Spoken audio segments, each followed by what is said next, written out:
ព្រៃមេឃប្រមាណផងស្អាតទាំងនោះបាទជំរាបសួរនិងសួស្តីក៏ដូចជាស្ដីពុកម៉ែបងប្អូននេះជាអេពីសូតចុងក្រោយ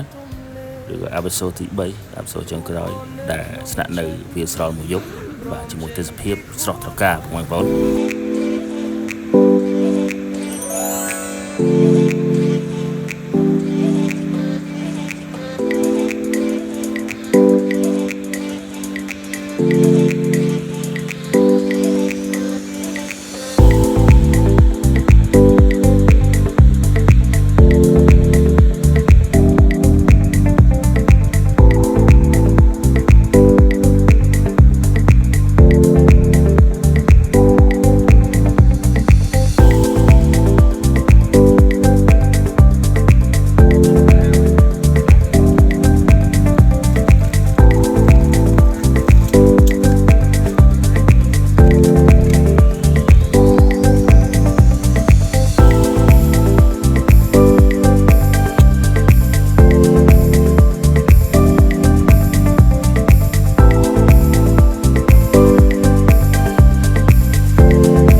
យើងនេះវាអត់មានច្រើនដងទេសម្រាប់បរិយាកាស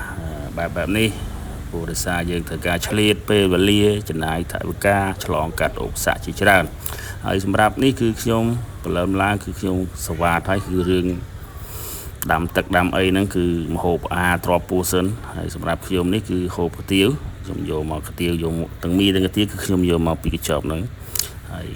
ទឹកនេះគឺទឹកអូយើងយកទឹកអូហ្នឹងមកដាំទេពុកម៉ែបងប្អូនអើយឆောင်းមីឆောင်းអីដាក់កាហ្វេគឺឆ្ងាញ់ជាតិណាទឹកអូយើងនៅលើភ្នំបរិសុទ្ធពិតៗបាទពុកម៉ែបងប្អូនតែកុំភ្លេចដាំផងដោយសារតំបន់នេះយើងអត់ដឹងថាវាមានបាក់តេរីអីខ្លះទេនឹងដាំឲ្យពុះឲ្យទៅគឺយើងឆောင်းហូបមកឆ្ងាញ់ពុកម៉ែបងប្អូនបន្ទាប់ពីហូបហើយគឺចាប់ដើមយុទ្ធនាការគឺលើកមកបាទសម្រាប់ខ្ញុំគិតថាប្រហែលជាអត់បានប៉ុន្តែជាក់ស្ដែងគឺយើងបានគួរសមដែរពុកម៉ែបងប្អូនគឺយើងដំបូងយើងដាក់ទៅតឹងអូតែក្រោយមកគឺយើងដាក់ស្របដាក់បដោយបានច្រើនបងប្អូន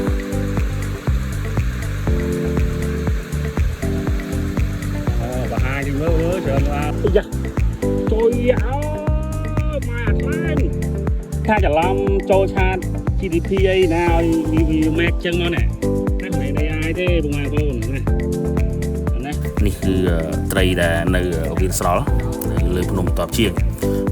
ភ្នំត្រីអីនេះគឺជាតិណាស់សាច់មានផ្អែមពុកម៉ែបងប្អូនណាហើយមានអីកំសាន្តតែប៉ុណ្ណឹងពុកម៉ែបងប្អូនចាស់ស្ដាយជាមួយធម្មជាតិឈិលយូរបានជួបបរិយាកាសបែបនេះម្ដងគឺយើងសប្បាយសម្រាប់សំណាញ់នេះគឺទិញប្រើតែម្ដងក៏អត់បានទុកនៅនឹងដែរគឺខ្ញុំប្រមូលដាក់ថង់យកមកចោលនៅធុងសម្រាមនៅស្ទឹងពពកទាំងអស់បាទគ្រាន់តែសម្រាមដែលយកមកចោលនោះគឺខ្ញុំចំណាយអស់ស្លាកលេខម៉ូតូមួយវាសឹកស្លាកលេខទៅម៉ែបងប្អូន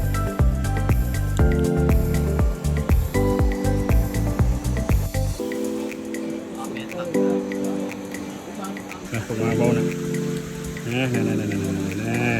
ហើយសាច់ផ្អែមពុកម៉ែបងប្អូនជាតិនោះបាទឃើញបាយផ្ទះឆ្ងាញ់ហ៎អែមnó tăng bắn sốt nhá tăng bắn sốt rất rồi này cái gì mà ơi nè tôi phải mất